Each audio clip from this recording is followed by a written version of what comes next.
The book of Ezra does not speak of the Spirit of God, but the hand of God is mentioned a number of times. What is the difference between the Spirit of God and the hand of God? When God's Spirit works inwardly, that is the Spirit. When God's Spirit works outwardly, that is God's hand. Ezra, having set his heart to seek and do the law of Jehovah, Ezra had set his heart to seek and do the law of Jehovah and to teach his statutes and ordinances. We need to see the differences between the statutes and the ordinances. The Ten Commandments are the main items of the law, but all these commandments have their statutes, which give the details. For instance, the fourth commandment is about keeping the Sabbath. The details regarding this commandment are found in the statutes. The ordinances are statutes to which judgments have been added. When a judgment is added to a statute, that statute becomes an ordinance. Regarding the commandment to keep the Sabbath, there are not only statutes giving the details, but also ordinances telling of the judgment that will come upon those who break this commandment. Ezra set his heart not only to seek and do the main part of the law of Jehovah, but also to teach his statutes, the details, and his ordinances, the verdicts and judgment. The decree of Artaxerxes, king of Persia. Verses 11 through 28 tells us about the decree of Artaxerxes, king of Persia, to Ezra the priest, the scribe. 1. Permitting the children of Israel, the priests, and the Levites to go to Jerusalem. The king permitted the children of Israel, the priests, and the Levites to go to Jerusalem as they willed, with silver and golden vessels. This means that they were permitted to go freely with all their wealth. Permitting the provision for the needs of the house of God. The king also permitted the provision for the needs of the house of God out of the king's treasure house. 3. Ordering all the treasurers to provide whatever Ezra required for the house of God.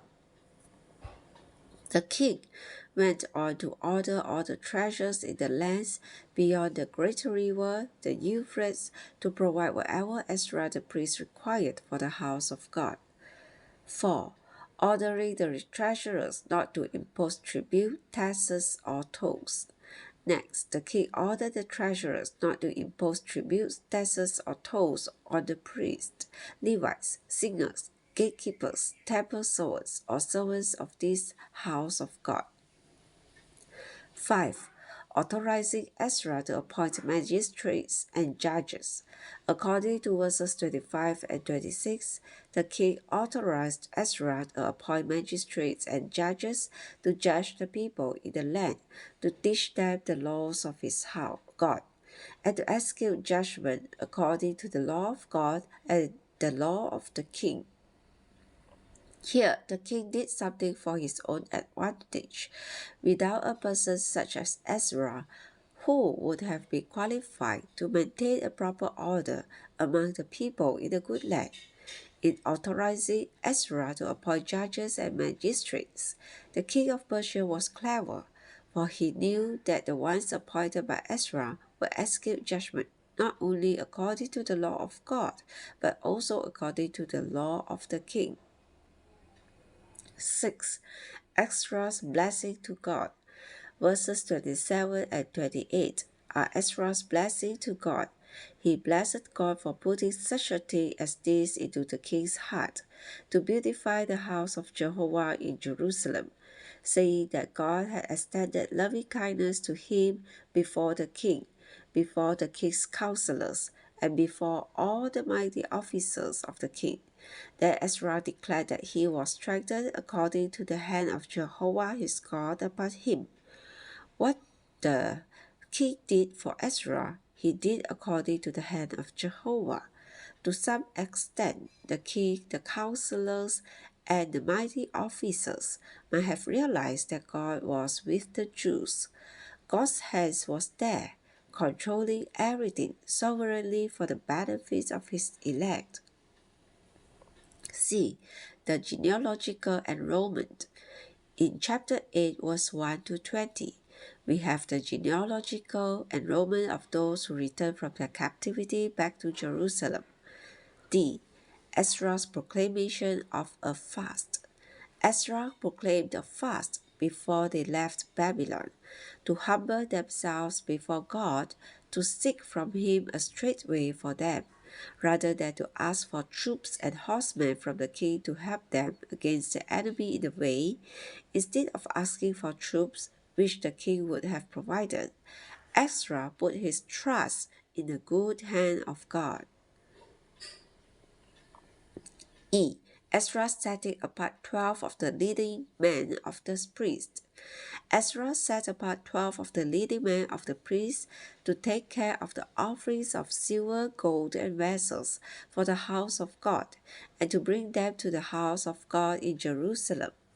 This was a serious responsibility, for it involved risk and danger on the journey from Babylon to Jerusalem.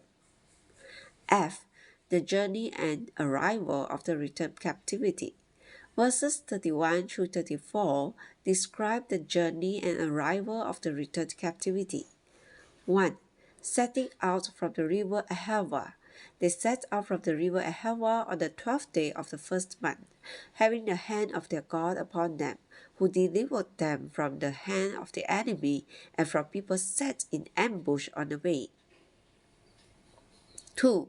Arriving at Jerusalem and delivering all the silver, gold, and vessels. They arrived at Jerusalem and delivered all the silver, gold, and vessels to the house of God by weighing them. This indicates that they delivered this wealth in a very careful way. G. The offerings to God by the returned captivity. Verse 35 speaks of the offerings to God by the returned captivity. As soon as they arrived, they offered burnt offerings and a sin offering. H. The returned captivity delivering the king's decrees. The returned captivity delivered the king's decrees to the king's satraps and to the governors of the province beyond the river, and these supported the people and the house of God. 2. The purification of the returned captives from the defilement of the foreign wives. Chapter 9 and 10 are an account of the purification of the returned captives from the defilement of the foreign wives. God had charged the children of Israel, when they entered into the good land, not to have intermarriage with the people of the land. At Ezra's time, not only the common people, but even the priests and the Levites had foreign wives.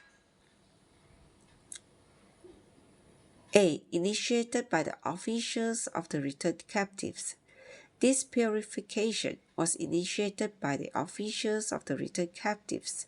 They accused the people of Israel, the priests, and the Levites of not separating themselves from the peoples of the lands, but taking the daughters of the nations for themselves and for their sons, thus mingling the holy seed with the peoples of abominations.